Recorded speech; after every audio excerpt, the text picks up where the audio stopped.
Today's story takes us into a pretty dark chapter, one that might have been preventable.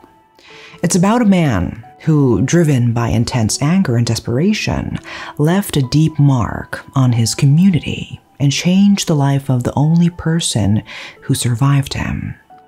He is long gone, but the memories of his actions haven't faded away. This is the story of the tragic Yishun Triple Murders in Singapore, a case that not only rocked the neighborhood but also sparked a lot of questions about justice and how deep human emotions can run. Let's delve into what happened.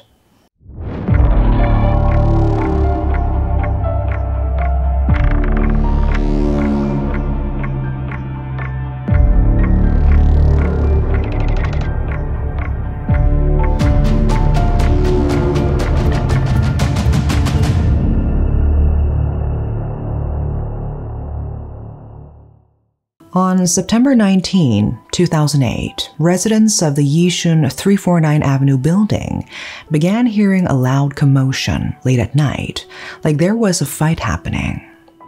It was so noisy that many of them went out on their balconies to see what was up. Suddenly, they heard a loud crash, followed by screams. It turned out that someone had fallen from the building. Panicked, they called the police around 12:50 a.m. When the police arrived, they didn't immediately move the body. Instead, they wanted to figure out what had happened, especially since many residents mentioned the sounds of fighting. So they started knocking on doors, trying to figure out where the fallen woman had come from. As they moved up the building, they saw bloodstains on the walls. Following the blood, they ended up at a flat with a blood stain right on the door hinge. They braced themselves and knocked, asking if anyone was inside. Eventually, a man opened up, said he didn't know anything about what was going on because he'd been showering, and then quickly slammed the door shut. That definitely raised the police's suspicions, so they decided they had to go in. Inside the flat, the scene was horrifying. Blood was everywhere, resembling a slaughterhouse. In the bedroom, the police discovered the bodies of a woman in her 40s and a teenage girl, both dead in a pool of their own blood. In the bathroom, they found another young girl, alive but barely, with severe injuries. Realizing the urgency, they rushed her to the hospital to save her life. The man, Wang Zhijian, was arrested without resistance. Wang, in his 40s and originally from Tianjin, China, had relocated to Singapore under circumstances that would later be explored in more detail. He had worked as a supervisor at a port, was married, and had a child. His marriage ended in divorce due to incompatibility, and he left his job to pursue opportunities in stock trading. It was through this new job that Wang met Zhang Meng, who worked at a shipping company. Zhang had a daughter, Feng Jianyu, with her policeman husband. However, the dynamics changed when Wang and Zhang grew close, sharing personal details such as his divorce. Their relationship intensified, and by 2006, they were involved romantically and sexually, unbeknownst to Wang that Zhang was still married. When Wang discovered this, he tried to end the affair, but Zhang insisted on continuing, even going as far as to declare her love in her own blood. He talked about how she pricked her finger with a needle and wrote "I love Wang Zhi" using her blood. Eventually, Zhang's husband became suspicious and confronted the pair. He demanded that Zhang choose between her marriage and the affair. Choosing Wang and the affair, Zhang separated from her husband and took custody of Feng Jianyu. Zhang was determined to provide the best education for Feng, considering sending her to Switzerland. However, after failing to secure housing there, she settled in Singapore as an alternative. It was during this time in Feng's life that she met Grace and her mother, Yang Jie, who would later be involved in this tragic story. Grace and Feng became friends at Northland Secondary School in Singapore. By coincidence, Grace and her mother lived next door to Zhang in Yishun 349 Avenue. The mothers, both separated from their husbands, bonded closely. Their daughter's friendship led to frequent visits between Grace and Yang to Zhang's flat. However, Wang's situation was far from ideal. He was not seen as a stepfather, but rather as Zhang's boyfriend. Before long, Zhang's family began to harass Wang. He said they beat him up and even threatened to kill him. They also showed up at his workplace, which led him to take early retirement and receive 400,000 yuan as a settlement. Within 3 months, he blew a quarter of that money on designer clothes and fancy dinners for Zhang, who had divorced her husband back in 2007. Practically jobless, Zhang seemed embarrassed by his presence, yet she did not hesitate to use his savings for herself and Feng, leading to a troubling dynamic. Wang's tattoos hint at his rocky love-hate relationship with Zhang. Back in May 2007, he got a tattoo of her face and upper body on his back, complete with a rose at the bottom to show his deep love for her. Then 8 months later, he added a snake tattoo on his left shoulder to represent her mean streak, and on his right shoulder, he got a skeleton and a heart. He explained that the skeleton was like the dead god, indicating Zhang slowly taking over his heart. Wang reported enduring significant abuse from Zhang and hostility from Feng. Zhang forced him to stay in her bedroom, often naked, to avoid being seen by her daughter and their tenants. With no toilet in the room, Wang had to resort to using newspapers and plastic bags to relieve himself. Zhang's demands extended to coercing Wang into having sex multiple times a day, threatening even more aggressive behavior if he refused.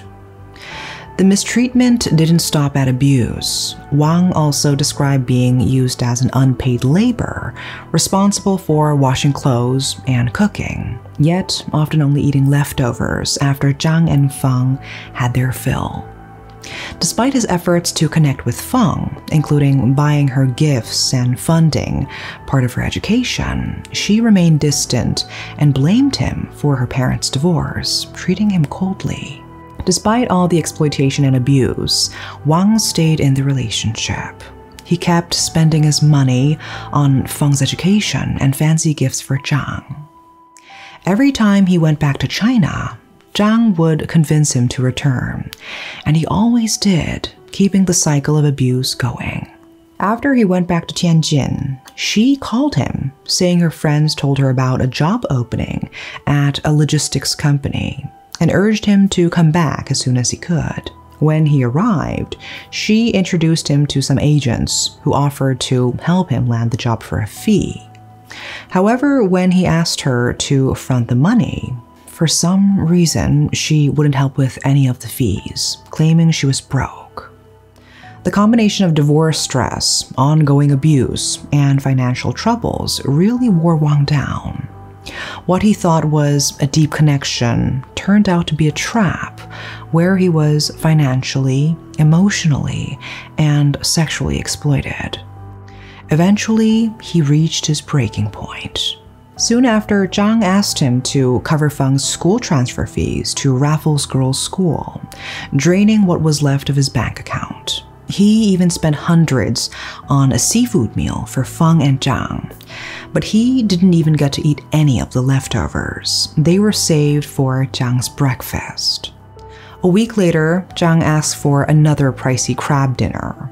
Wang said no because he was out of money, but Zhang didn't take it well. They ended up having a big fight, with Zhang throwing insults and making jokes at his expense.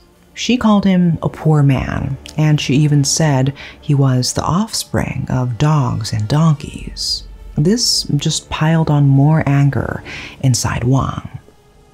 That night, while Zhang and Feng were asleep, Wang was still fuming. He went to the kitchen to try and calm down, maybe grab something to eat. But when he spotted a knife, his anger took over. After all the abuse and everything he'd given up, he felt like he'd had enough. With a knife in hand, he walked toward the bedroom he shared with Zhang, overwhelmed by rage. Wang first positioned himself over Zhang, who was asleep, and began stabbing her. Zhang woke up in agony and tried to sit up, but Wang continued his assault until she fell silent. During this attack, Feng, who was sleeping in the living room, was awakened by the noise. Tragically, she opened the door to her mother's bedroom. Upon seeing Feng, Wang turned on her and repeatedly stabbed her as well, claiming later that he didn't recognize her at first and was simply driven by a frenzy to eliminate any witness. It was only after the violence subsided that he recognized the girl lying next to her mother was Feng. Both received a total of 98 stab wounds in this horrific act. Worried that the neighbors might have heard the commotion, Wang remembered Yang Jie and her daughter Grace, who lived next door. Fearing they could alert the authorities, he went to their apartment to ensure they remained silent. Yang and Grace had indeed heard everything and were standing in fear when Wang entered. In a terrifying sequence, Yang managed to escape the room, but Wang cornered Grace and attacked her with a chopper as she tried to defend herself. After instructing her to stay quiet, Wang left to search for Yang. In a frantic attempt to escape, Yang fell to her death from the 6th-floor kitchen window of their flat. Meanwhile, Grace tried to hide in the bathroom. Armed with a chopper and another knife, Wang forcefully broke down the bathroom door. Once inside, he launched a vicious attack on Grace, slashing her head, face, and neck until she collapsed. Grace uttered pleading words to God, which prompted Wang to pause and then brutally stab her again. After his arrest, Wang was detained and began retracting some of his initial confessions, providing statements that conflicted with the evidence collected, such as the DNA found on the knife and the wall. He admitted to the murders of Feng and Zhang and acknowledged injuring Grace, but he denied responsibility for Yang's death. However, evidence suggested he had severed Yang's finger, leading to her fatal fall while she clung to the railing. The prosecution presented all the evidence in September 2011, when Wang's trial began. Wang claimed diminished responsibility, alleging he had no memory of the events, suggesting a blackout.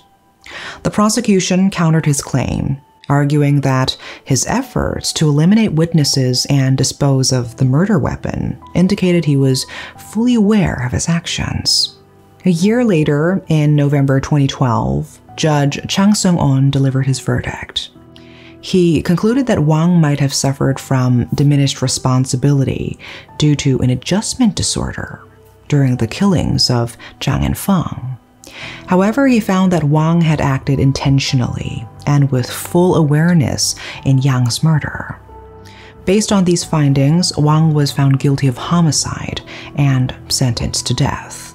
Wang tried to appeal his sentence a year after his conviction, but he wasn't successful. The Court of Appeal mostly agreed with the original sentencing and its rationale, upholding his death sentence for the murders of Zhang and Feng and for the homicide of Yang. Wang remained on death row and never attempted another appeal. The media's reaction to Wang was intensely negative, especially after he appeared to smile and act nonchalantly in front of cameras after the murders. This behavior infuriated the public and press alike, as it seemed to show a lack of remorse for his heinous actions.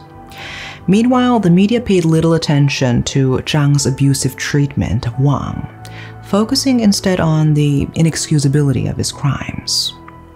Details about Wang's execution are not clear, only that he was eventually hanged.